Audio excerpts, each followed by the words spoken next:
Assalamualaikum warahmatullahi wabarakatuh. Kami dari kelompok 7 yang beranggotakan 1. Martin Rahayu, NIM 195231163. Yang kedua, Lintang Galuh Maharani 195231164. Yang ketiga, Nur Latifah 195231165. Di sini kami akan menjelaskan tentang sistem pembayaran dan pengedaran uang. Sistem pembayaran dan sistem keuangan. Sistem yang mencangkup seperangkat aturan, lembaga, dan mekanisme yang dipakai untuk melaksanakan pemindahan dana guna memenuhi suatu kewajiban yang timbul dari suatu kegiatan ekonomi. Sistem pembayaran memiliki 3 tahap pemrosesan, yaitu otoritas, clearing, dan penyelesaian akhir atau settlement. Sistem pembayaran berevolusi mengikuti evolusi uang dengan 3 unsur pergerakan, yaitu inovasi teknologi dan model bisnis, tradisi masyarakat, dan kebijakan otoritas. Sistem yang terdiri atas lembaga jasa keuangan, pasar keuangan, dan infrastruktur keuangan, termasuk sistem pembayaran yang berinteraksi dalam memfasilitasi pengumpulan dana masyarakat dan mengalokasi untuk mendukung aktivitas perekonomian nasional. Dalam sistem perekonomian, sistem keuangan berfungsi mengalokasi dana dari pihak yang mengalami surplus kepada yang mengalami defisit. Komponen sistem pembayaran. Sebuah sistem pembayaran tentunya memiliki beberapa komponen, yaitu antara lain 1. Kebijakan. Kebijakan merupakan salah satu komponen yang memberikan dasar pengembangan sistem pembayaran di suatu negara. Yang kedua, kelembagaan. Ada berbagai macam lembaga yang secara langsung ataupun tidak ikut berperan di dalam penyelenggaraan sistem pembayaran, yang mempunyai tanggung jawab dan peran yang berbeda. Yang ketiga, alat pembayaran. Merupakan instrumen pembayaran non-tunai yang dipakai sebagai media pembayaran, baik berupa cash atau paper based, yang mempunyai karakteristik yang berbeda. Yang keempat, mekanisme operasional. Mekanisme operasional hendaknya harus kita menjamin kelancaran dan keamanan perpindahan dana, serta kepastian penerimaan dana oleh pihak penerima. Yang kelima, infrastruktur.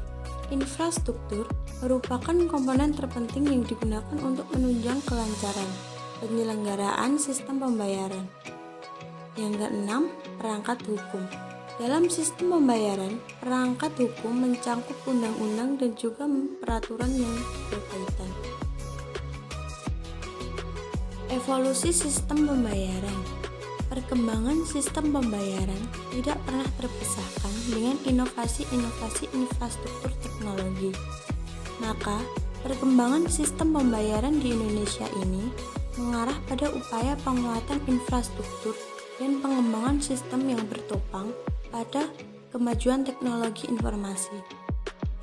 Terjadi pergeseran instrumen yang semula menggunakan paper based, instrumen seperti cek, giro, ke penggunaan card dan elektronik. Instrumen terlihat dari semakin terbiasanya masyarakat bertransaksi dengan kartu kredit, kartu ATM atau debit, uang elektronik, baik chip maupun server sebagai alat pembayaran. Peran sistem pembayaran dalam perekonomian. Menurut Shepard 1996, peran penting sistem pembayaran dalam perekonomian adalah 1. Sebagai elemen penting dalam infrastruktur keuangan suatu perekonomian untuk mendukung stabilitas keuangan. Yang kedua, sebagai channel atau saluran penting dalam pengendalian ekonomi yang efektif, khususnya melalui kebijakan moneter. Yang ketiga, sebagai alat untuk mendorong efisiensi ekonomi. Peranan sistem pembayaran penting dalam suatu perekonomian, yaitu untuk menjaga stabilitas keuangan dan perbankan, sebagai sarana transmisi kebijakan moneter, serta sebagai alat untuk meningkatkan efisiensi ekonomi suatu negara. Resiko sistem pembayaran. Secara umum, terdapat dua jenis resiko dalam sistem pembayaran. 1. Resiko kredit adalah resiko di mana suatu counterparty tidak dapat memenuhi kewajibannya untuk membayar secara penuh, baik pada saat jatuh tempo maupun pada waktu-waktu depan. Yang kedua, resiko likuiditas adalah resiko di mana suatu counterparty tidak mampu membayar secara keseluruhan pada saat jatuh tempo, namun dapat membayar setelah lewat jatuh tempo. Arsitektur sistem pembayaran di Indonesia. Upaya peningkatan modal bank dapat dilakukan dengan membuat bisnis plan yang memuat target waktu, cara, dan tahap pencapaiannya, yaitu 1. Penambahan modal baru, baik dari shareholder lama maupun investor baru. Yang kedua, merger dengan bank atau beberapa bank untuk mencapai persyaratan modal minimum baru. Yang ketiga, penerbitan saham baru atau secondary offering di pasar modal. Yang keempat, penerbitan subordinate loan. Peran dan aspek hukum Bank Indonesia dalam sistem pembayaran. Bank Indonesia memiliki hak untuk menetapkan dan memperlakukan kebijakan sistem pembayaran di Indonesia melalui Undang-Undang Bank Indonesia pada Undang-Undang Nomor 23 Tahun 1999 yang kemudian direvisi pada Undang-Undang Nomor 6 2009. Peran Bank Indonesia dalam sistem pembayaran mencakup 1. Kewenangan untuk memberikan izin dan persetujuan kepada penyedia jasa pembayaran untuk ikut dalam sistem pembayaran. Yang kedua, pengawasan. Yang ketiga, menentukan standar-standar tertentu pada alat pembayaran dan menentukan alat pembayaran apa saja yang dapat digunakan pada sistem pembayaran di Indonesia.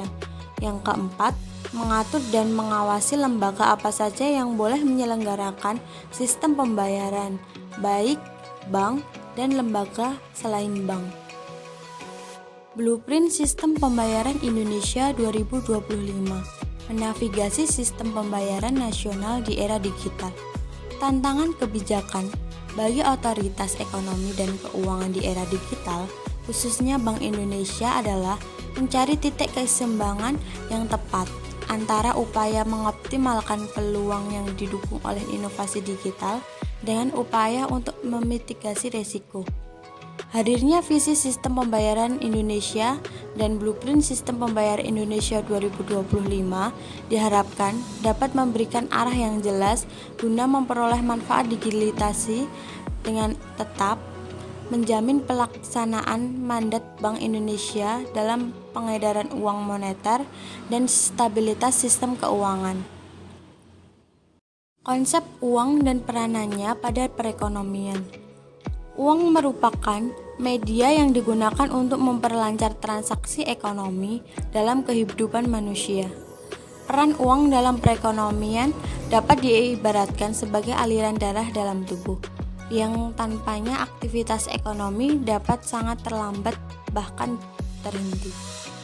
Peran uang dalam perekonomian yaitu 1. Uang sebagai alat tukar menukar.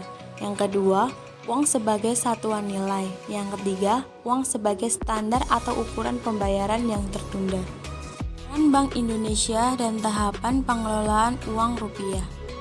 Pengelolaan uang rupiah yang dilakukan oleh Bank Indonesia ditunjukkan untuk menjamin ketersediaan uang rupiah yang layak edar, demonetisasi sesuai tepat waktu sesuai kebutuhan masyarakat, serta aman dari upaya pemalsuan dengan tetap mengedepankan efisiensi dan kepentingan nasional.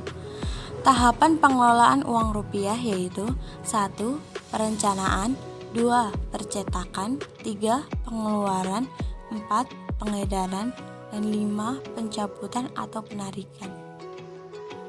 Wassalamualaikum warahmatullahi wabarakatuh.